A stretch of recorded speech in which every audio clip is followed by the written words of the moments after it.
Olá, muito boa noite para você que está ligado na TV Convenção. Estamos começando mais um programa Direito na TV e hoje eu tenho a honra de receber aqui, a alegria de receber aqui um grande amigo, um amigo distante, né? Fisicamente distante, mas que quando vem a passeio para Itu é sempre uma alegria recebê-lo. Eu estou hoje aqui com o doutor Eduardo de Arruda Passos, uma pessoa queridíssima, advogado, formado pela FAD-Itu, turma de 1975 e que atua, milita como advogado em Portugal. Doutor Eduardo, então, uma boa noite. Prazer recebê-lo aqui, viu? Sempre é uma alegria, né? Rever todos os amigos. Sempre é uma alegria recebê-lo em Itu. Exato. Sempre é uma alegria. A terrinha, né? A terrinha. É sempre a terrinha. E mais especialmente aqui na TV, que você quando vem a Itu, rever os amigos e agora está aqui passando aqui pela nossa TV Convenção. E agradeço o convite, não é? E vai ser bom bater um papo. Muito bem. E trocar umas ideias, não é? Eduardo, a nossa maior curiosidade, nós advogados, é como é que atua em Portugal? Como é que você teve a ideia de atuar em Portugal? Porque eu sei que você é formado em 1975 pela FAD-Itu, tem amigos aqui, deixou pessoas queridíssimas aqui na cidade e foi de uma hora para outra advogar em Portugal. Foi uma grande aventura. E com 2 filhos pequenos, eu queria que você contasse um pouco isso. Foi em 1988, né? No fatídico ano do governo Sarney, que nós chegamos a 80% ao mês de inflação. Naquela época, eu fiquei muito preocupado com essa situação. E tinha minha vida toda regularizada, era advogado do Sindicato do Comércio Varejista, era diretor do Museu de Arte Sacra, né, que pertence à Secretaria de Estado da Cultura, tinha um emprego efetivo do Estado, e tinha uma boa casa, era colecionador de antiguidades, como sempre gostei, mas resolvi mesmo. Assim? Uma aventura, vender minha casinha e pegar pelo avião, não é que os brasileiros brincam, pelos tamancos aéreos portugueses, pela TAP. E lá fui eu, dia 31 de maio de 1988, e cheguei na cidade do Porto, dia 1º de junho. E você se instalou no Porto? Me instalei no Porto, fiquei 2 meses morando num hotel, sem conhecer ninguém. E já com as crianças? Com as crianças, meu filho Eduardo, o Duda, com 4 anos, o Luiz Otávio, com 2 anos, e a minha companheira, Mas você a Vera Luz. Era aventureiro, hein? Foi uma aventura. Portugal estava na moda também, né? A mídia também fez um pouquinho em minha cabeça, né? Ainda estou vendo a capa da revista Veja com o primeiro-ministro da época, Cavaco Silva, e Portugal tinha entrado na comunidade europeia, estava estourando com novas estradas, empresas, né? E eu resolvi meter a cara nessa aventura. Mas o que é interessante, Eduardo, é que a gente conhece, inclusive, muitos dentistas brasileiros, né, que se aventuraram em Portugal. Sim, e foi na mesma época. Super bem e tal. Foi da mesma época. Inclusive, depois, profissionalmente, eu legalizei inúmeros dentistas brasileiros com autorização de residência, com aquela briga da equivalência do curso, né? Porque no começo a Ordem dos Médicos Portugueses não aceitavam os dentistas, né, brasileiros. E lá em Portugal é corrente que os dentistas brasileiros são os melhores. São os melhores. E os advogados?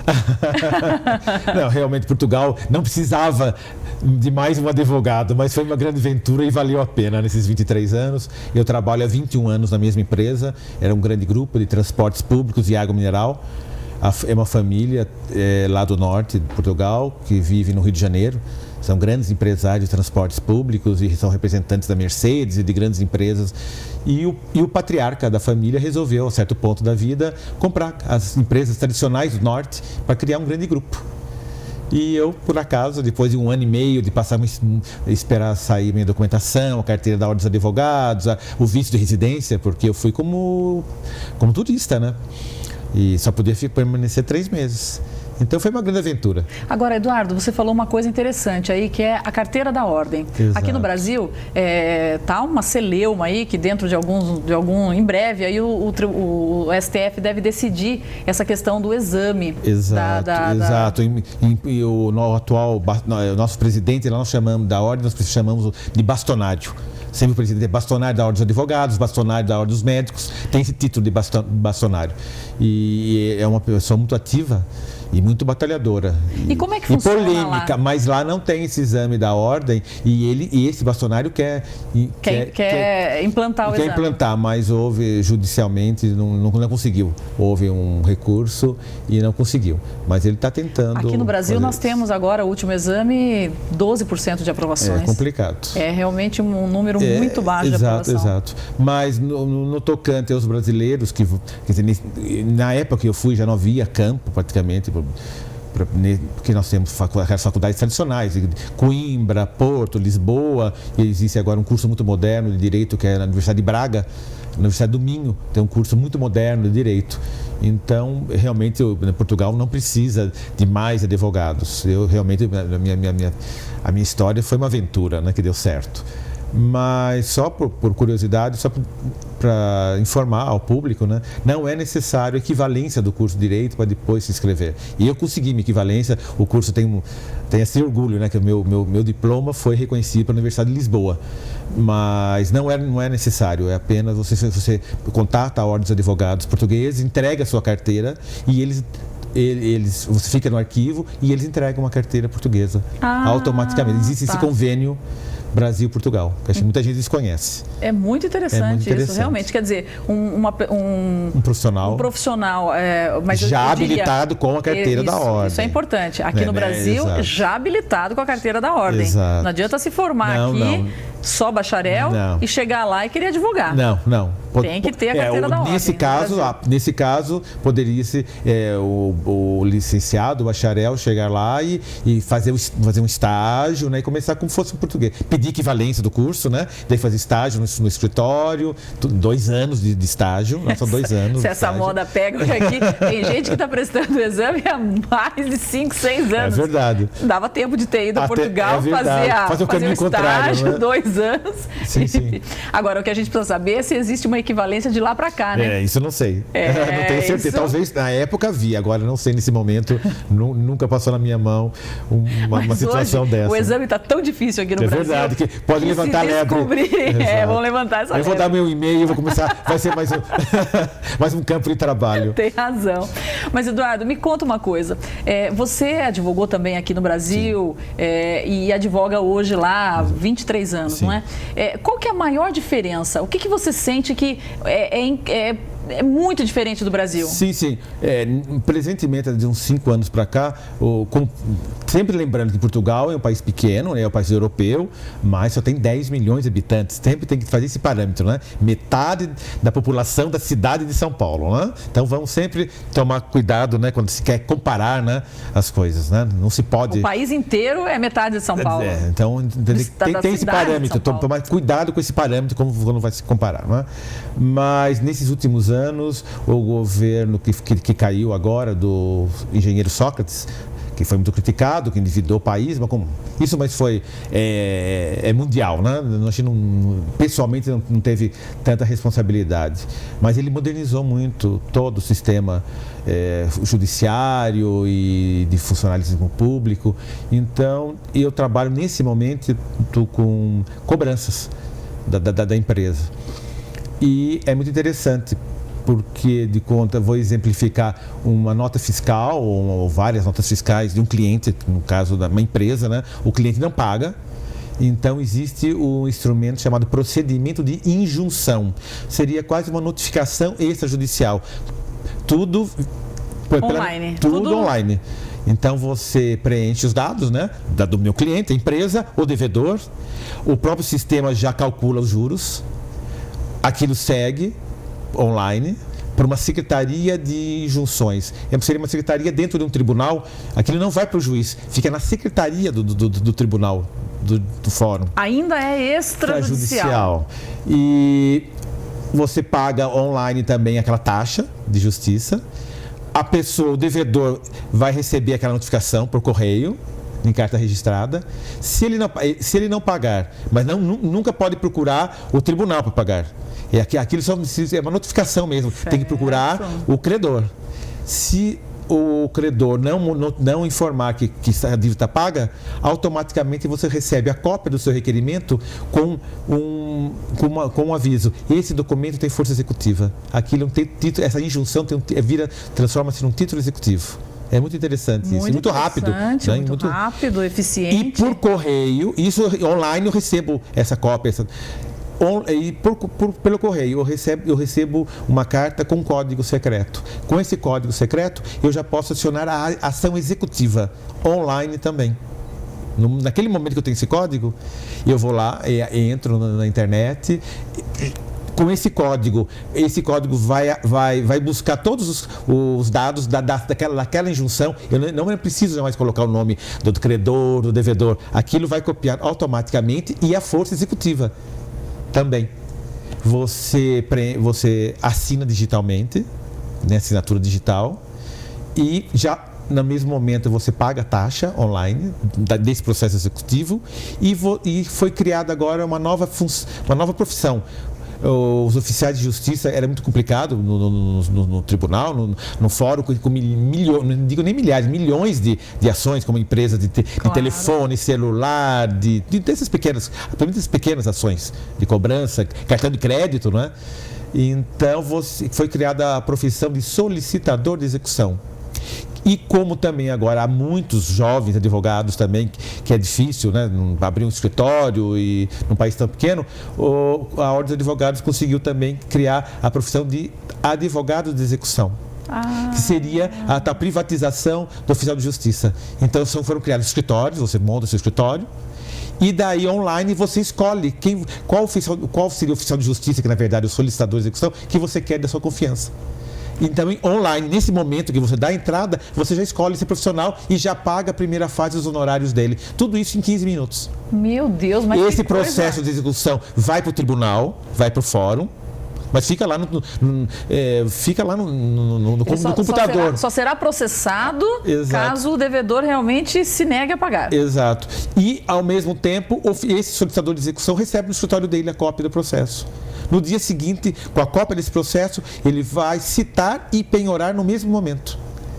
Ele cita a pessoa e, se quiser, ele fotografa os bens que está lá. Ou então o próprio credor pode já escolher se sabe o que tem, se tem carros ou propriedades. Você também já pode escolher os bens e já colocar nesse requerimento executivo o que você quer que penhore. Se for pessoa individual, você pode pedir já a penhora do salário. Só é impenhorável se a pessoa ganhar menos que o salário mínimo. Lá está 475 euros, chega a mais ou menos R$1.000. Quase R$1.000. Se a pessoa ganha menos de R$1.000, é impenhorável esse salário. E se for pessoa individual, pessoa física. Agora, se for empresa, tem que ser os bens da empresa. Os sócios, em Portugal, não respondem, não tem responsabilidade, os bens pessoais dos sócios. Então, é o prédio, é a mercadoria, o que tiver, né, os caminhões, né, você pegar naquele momento. Mas é um sistema muito inteligente. Muito rápido. Se você quiser, ter advogados ou empresas que exigem que até remova os bens naquele momento. Então, a pessoa é citada, se quiser, você já para um caminhão e já remove os bens e você deposita. Ou seja, não tem chance pro devedor foi um grande fazer passo. Aquela desaparecer com os bens, é muito rápido.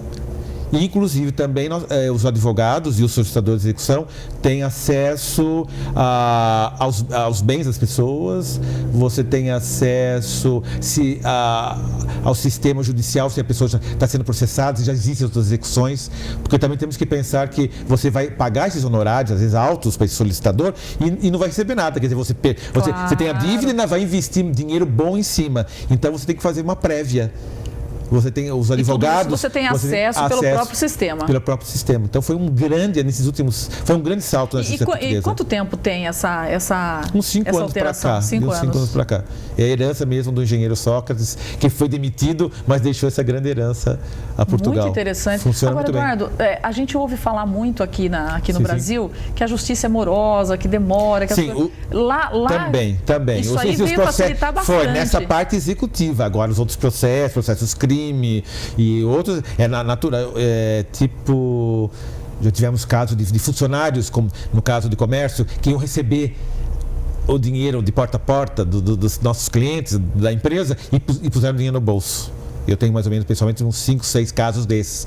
Daí casos de burla, tudo isso. E daí é normal, 7, 8, 9 anos.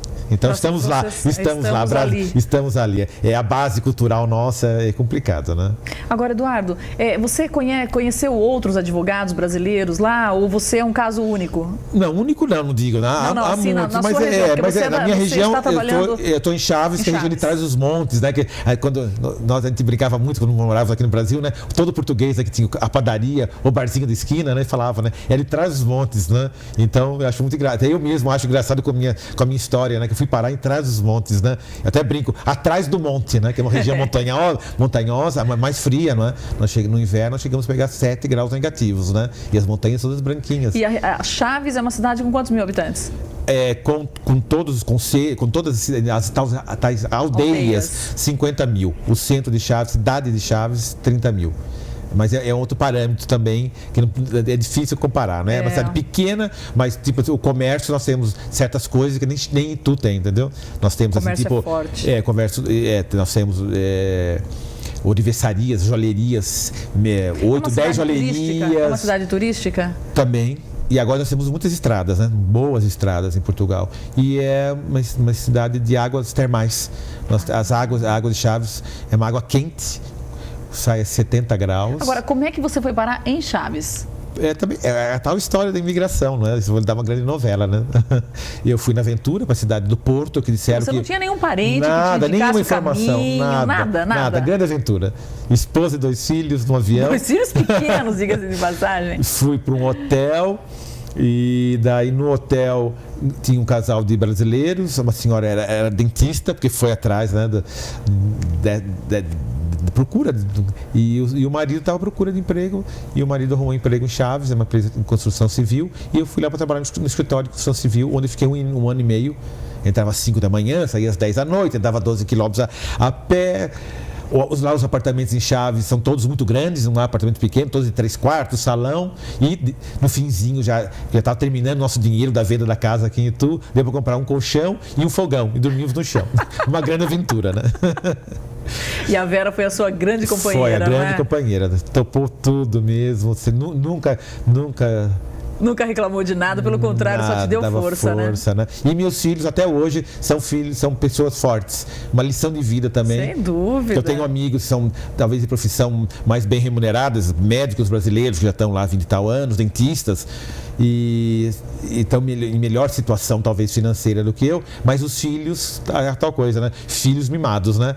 Então eles falam, o Eduardo, a Vera que souberam criar os filhos, né? Porque nós passamos por situações mais difíceis, né? Como passar na frente de uma loja de doces, né? Nós chamamos de pastelaria, e não poder, no começo, comprar nada. Mas meus filhos nunca rolaram no chão, como eu vejo crianças em supermercado chorando e se arrastando no chão. Eu fico assim, meio inconformado, né? Falei, não acredito uma cena dessa. Basta ver hoje, né? A fibra dos dois, né? Sim, fibra dos dois. Exato. E foi uma experiência. E eles vieram também, né? Depois que eles fizeram o colegial lá, eles tiveram uma experiência brasileira, que eles terminaram o colegial e vieram para estudar aqui em Itu, vieram por Dente Moraes, o Eduardo. O Duda fez jornalismo, trabalhou lá, logo no primeiro dia da faculdade, trabalhou no Periscópio, na revista. Lá. O pessoal lembra dele lá até hoje. E depois, no fim do curso, estava no Jornal de Jundiaí. Isso. Então, ia poder fazer uma carreira brilhante aqui, né? Mas depois, no dia da formatura dele, dia 30 de novembro, ele se casou no civil com a colega dele, a Heloísa Helena Rodrigues, que era colega de turma, que defenderam o trabalho na faculdade, se casaram no civil e foram para... E hoje estão morando em Portugal também. Estão morando lá. A Heloísa ela foi jovem, uma menina, né, de 21 anos, e já está com 24 anos, já fez uma segunda faculdade, História da Arte, na Faculdade de Lisboa. O Eduardo terminou agora o mestrado em Política Internacional, é um devorador de livros e me cobra muito, né? Ele liga de Lisboa para Chaves, a 600 quilômetros, a perguntar, pai, quantas folhas de livro já leu hoje? E eu vou lá, meio com sentimento de culpa, e leio mais meia dúzia. Dá uma adiantada, né? Exato, e ele está agora batalhando por uma bolsa de estudos, por doutoramento nessa área de política internacional. Que maravilha, é sempre uma alegria saber dos dois, porque o Luiz Otávio também, né? É sempre uma alegria saber, porque são meninos fantásticos. Sim, o Luiz Otávio fez 1 ano e meio de administração de empresas aqui e voltou para Portugal quando a Vera ficou doente, para dar um apoio para nós, e depois trabalhou 3 anos no banco. E agora a gente vai voltar para Chaves, vai fazer uma faculdade, que lá em Chaves tem um polo avançado da Universidade, a UTAD, a Universidade de Trás-os-Montes e Alto Douro, que tem sede em Vila Real, porque Chaves pertence ao distrito de Vila Real, seria tipo de um estado. E vai fazer um curso lá, para garantir o diplominha dele.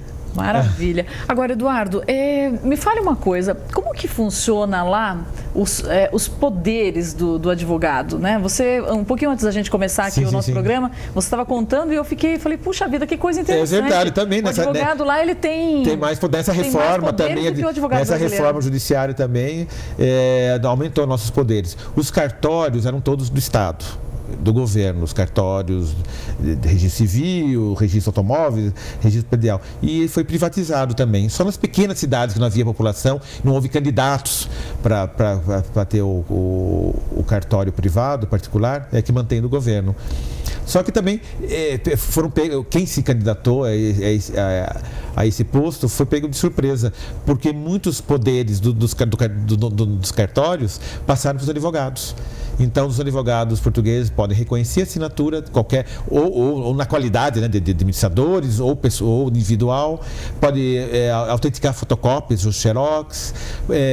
Nós somos agora tradutores juramentados também. Se você tiver conhecimento de qualquer língua, você pode traduzir de português para o alemão, para o inglês. E aumentou muito os poderes dos advogados. Tirou esses poderes dos cartórios. Ampliou essa gama de trabalho dos advogados, não é? Exato. Agora, aqui no Brasil, eu não sei se você tem acompanhado, mas aqui nós temos os cartórios, e os cartórios aqui, antes tinham donos de cartório, né? Agora nós temos pessoas que são concursadas e que tocam o cartório, mas como concursado. Inclusive, há pouco tempo, né, um brilhante colega nosso, Juarez Italiani, um grande amigo, né? Aliás, um abraço para ele. É verdade. E ele é um concurso concorridíssimo, é um concurso muito difícil de ser aprovado aqui no Brasil. Lá, como é que funciona? Exato, era assim também, por concurso público também, eram pessoas muito preparadas, mas agora 90% foram privatizados. Então, na época, houve candidaturas de pessoas que queriam... muitos funcionários dos cartórios, que eram funcionários públicos, passaram a montar esses cartórios. Mas esvaziou muito, por causa ampliou dos advogados. E também... ampliou os poderes do registro de imóveis. O registro de imóveis, quer dizer, antes você fazia uma escritura e levava a escritura para registrar no registro de imóveis. Agora, o próprio registro de imóveis, como agora é tudo online, ele pode fazer escritura. As partes comparecem, não precisam mais levar os documentos das finanças, todos aqueles documentos, porque tudo online ele consegue chegar lá, se é mesmo da pessoa. E outra, não precisa ser o registro de imóveis do local do imóvel. Qualquer cidade, o imóvel de Lisboa e no registro de imóveis de Chaves eu posso fazer. É o programa Casa na Hora. Então as partes comparecem, dizem qual é o número do artigo, o número do imóvel. O notário vai lá, nós chamamos de ecrã, a tela do computador, ele está trabalhando, tem outra tela para você. Você vai acompanhando e ele entra no site das finanças, se está registrado, se não está penhorado, ele verifica tudo aquilo em minutos. Mas que maravilha. Faz o ato de transmissão e já registra. Você sai com o documento na hora. De qualquer cartório, o imóvel em qualquer outra localidade. Agora veja, nós historicamente, não é? Sim. Copiamos todo o sistema português. Sim. Quer dizer, está na hora de fazer uma revisão disso e ver o que funciona bem lá. Porque funciona tudo muito rapidamente. Aplicar aqui no Brasil. Inclusive, na parte comercial também, da junta comercial, que é difícil você aprovar o nome de um estabelecimento. Mesmo lá em Portugal, havia escritórios especializados, você tem que contratar o serviço no escritório para você conseguir dar 3, 4 nomes, não é? Para você depois conseguir registrar marca e patente, não é? Agora não, é tudo, também chama empresa na hora, também nesse cartório de registro comercial e predial, que é no mesmo lugar. Você também, eu quero montar uma empresa. Você vai lá, online, eu quero casa da fartura, casa da felicidade. Vai lá procurar. Se você tiver liberado aquele nome, na hora você já monta no capital social. O capital social não precisa mais ser depositado no banco e você provar que tem o capital social. Você declara. Não, é 10 milhões, ele põe lá. Facilitou muito. Chama empresa na hora. Também em 15 minutos você consegue sair com uma empresa montada. Mas é muito interessante, um grande salto, realmente. A gente comparando com o nosso sistema aqui, meu Deus, não tem comparação. Exato, eu acho que nada é impossível, se está dando certo lá, não é? Sem dúvida. Agora, Eduardo, você tem muitos colegas advogados aqui, né? Sim.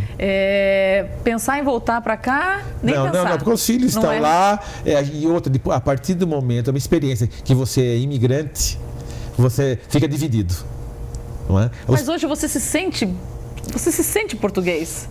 Sem dividir. Lá eu vou ser sempre brasileiro, né? Aqui eu acho que até estou com sotaque, eu uso os termos e lá já não uso tanto gerúndio, né? Andando, fazendo, né? Como os telemarketings, né? Estarei é terrível, né? Vou estar transferindo a sua ligação. É isso terrível mesmo. essa história, né? Mas eu já criei, estou 23.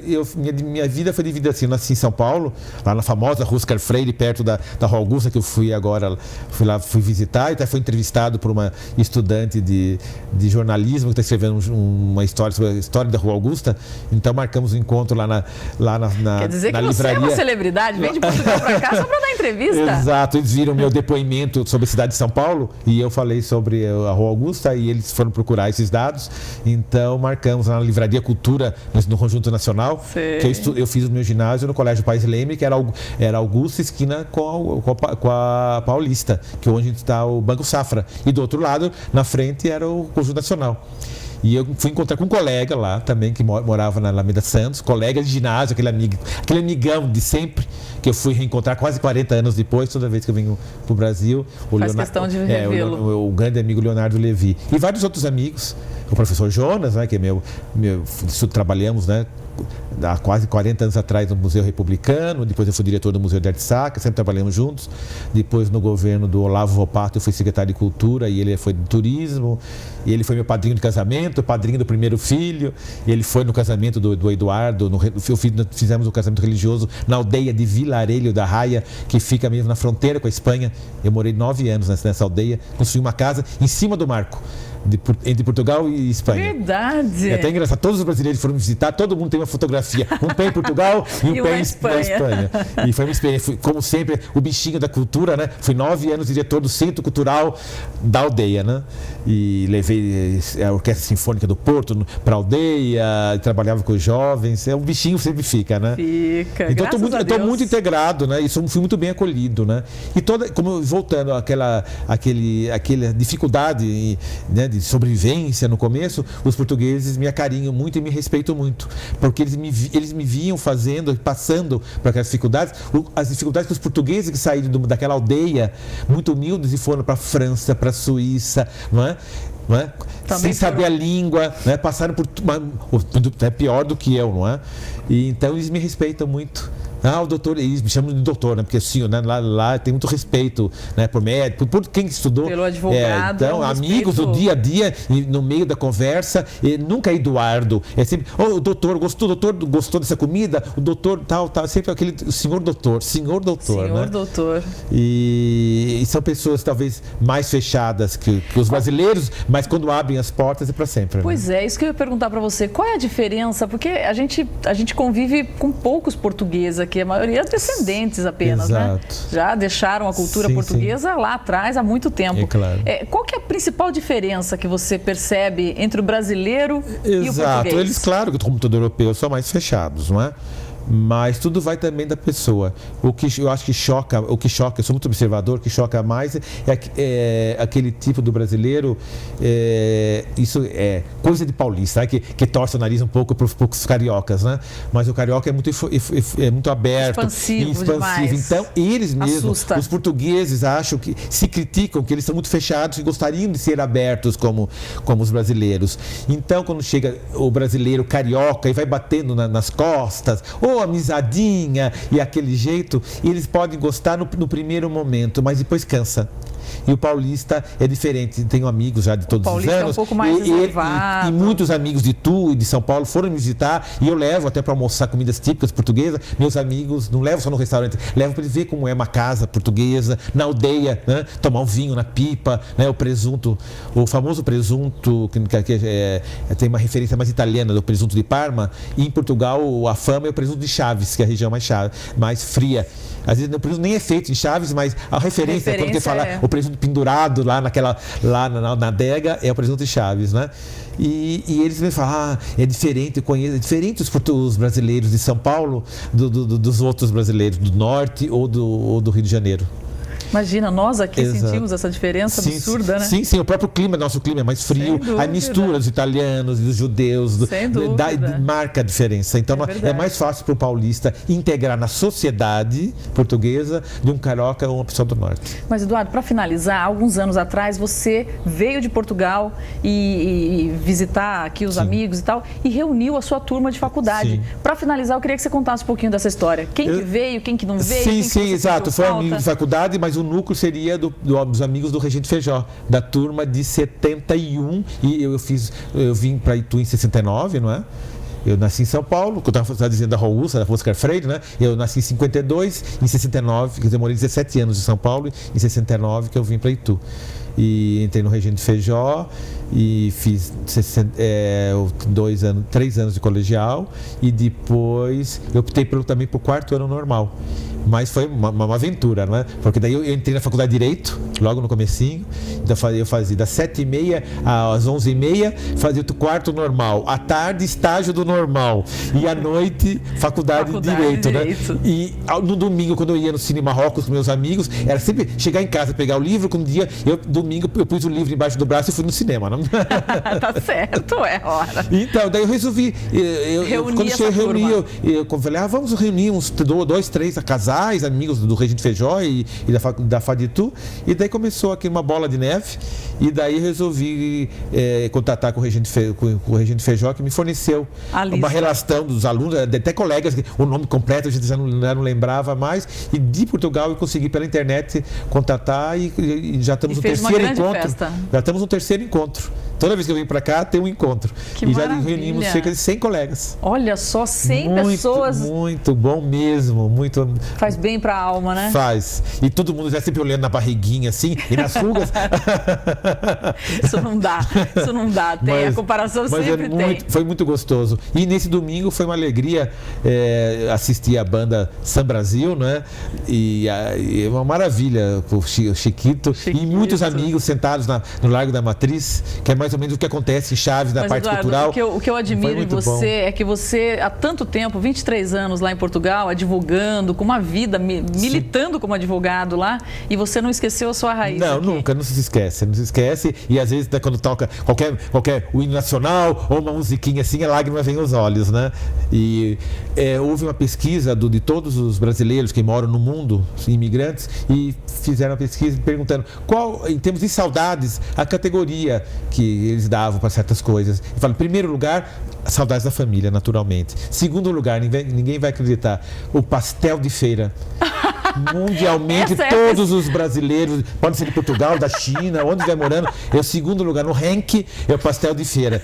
Então, já fui terça-feira na Vila Nova, já fui quinta-feira no cemitério, já fui na Graciano Geribelo, já fui em todas. E nós aqui, às vezes, passamos reto na feira, nem prestamos atenção. Não, tem no shopping, pastelzinho, tem que ser na feira. O pastel da feira é incomparável. É uma entidade nacional. Olha que interessante. E o caldinho de cana, de preferência. Esse dado eu não sabia. Esse dado eu vou até passar para frente, viu? Porque a gente precisa valorizar mais o nosso pastel de feira, lembrar mais que ele existe, né? Exato. E a gente acompanha as novelas. Diariamente se passa cerca de 10 novelas brasileiras em todos os canais. E agora está passando uma novela muito boa, que é a SIC Internacional, que é um canal particular, junto com a Globo. E foi um diretor da Globo morar em Portugal, comprou lá, restaurou uma casa muito bonita e está dirigindo essa novela. É incrível, sabe?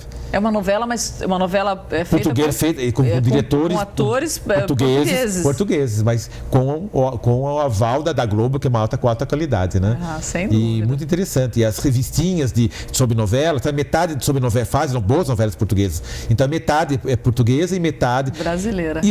O Brasil, que é muito grande, tem muitas raças, não vive Portugal. Nós vivemos o Brasil dia a dia. Inclusive nós vivemos na música, todo mundo viveu. Nos livros de história faz parte da história de Portugal, que é a primeira novela brasileira, depois da ditadura, porque era proibido passar novela na ditadura, né? E nem Coca-Cola havia até 74. Em Moçambique e Angola, que eram colônias portuguesas, podia haver. Mas, você acha que existe uma influência da cultura brasileira em Portugal? Muito, muito. Muito. Somente então, por causa das novelas, né? Os jargões, termos. Incrível. Em 74, com a Revolução dos Cravos, começou a passar. Então, a Gabriela faz parte da história. Está lá no livro de história, primeira novela após o 25 de abril de 74, novela Gabriela. Interessante. Você vê o poder da novela brasileira. Cuba é a mesma coisa. Sim. Cuba, vocabulário de Cuba, vocabulário das pessoas. E coisas boas também. E coisas más, né? Na última eleição foi um sucesso, né? Tiririca, né? Todo mundo... Foi mesmo uma coisa assim, tem todo mundo, né? Todo mundo queria tirar uma... Exato. Na TV Cabo tem a TV Globo Internacional, não é? Que é paga, você tem que pagar uma taxa dentro do pacote. Mas a TV Record é gratuita, né? Então ela vai 140 países, né? Então acompanha todas as boas e más notícias. Mas é muito gratificante ouvir isso, viu? Sim, que a televisão brasileira influencia tanto a cultura fora do país. Inclusive, todo ano tem entrega do Globo de Ouro para os artistas, artistas, esportistas, e para o melhor ator ou melhor atriz, sempre vem uma atriz ou um ator da Globo para entregar para o melhor ator ou atriz de Portugal. Agora, Eduardo, para finalizar mesmo, porque o nosso tempo está acabando, eu queria saber o seguinte: você, com tantos anos de profissão, militando tão brilhantemente em Portugal, o que você diria para os jovens que estão terminando a faculdade de Direito? Você aconselharia uma aventura assim? Conselho nunca não se dá, não é? Senão a gente vendia se fosse bom, não é? Mas é garra, como toda profissão, né? Tem que ter amor à profissão, ter garra, que daí tudo dá certo, né? Agora muita gente faz faculdade só fazer por fazer, não é? E para passar tempo, para ter um título universitário, é muito complicado, né? Vai válido como cultura, mas para ser um advogado, mas para ser um advogado é paixão, né? Seja no Brasil, seja em Portugal. Em qualquer parte do mundo. Tá certo. E foi um prazer, né? Obrigado. Eduardo, eu que agradeço. Puxa vida, você não imagina a minha felicidade em recebê-lo aqui no nosso programa, viu? Obrigado. Uma felicidade imensa, viu? Tá bom, e a TV Convenção e o nosso programa em especial está aberto. Esperamos você já na sua próxima viagem ao Brasil. Pode deixar. E estou sempre recebendo os amigos lá, né? Recebi o ano passado, esse ano recebi mais um casal. Todo ano sempre estou recebendo os amigos e vamos... Aquele passeio diferente. Que maravilha. Que não é só de turístico, né? Como eu falei, ir na aldeia, almoçar na casa de uma família portuguesa, e eles são sempre receptivos a receber os irmãos, né? Que maravilha, que maravilha. Eduardo, muito obrigado. Obrigado. Viu? Foi um grande prazer obrigada mesmo. Tá. Muito bem. Chegamos ao final do nosso programa e hoje um papo agradabilíssimo aqui com o nosso colega advogado que atua hoje em Portugal, o doutor Eduardo. Eu novamente agradeço a presença dele aqui e para você aí de casa, continue participando do nosso programa através do nosso e-mail e, de novo, muito obrigada pela sua audiência. Obrigada mesmo. Até a próxima. Tchau.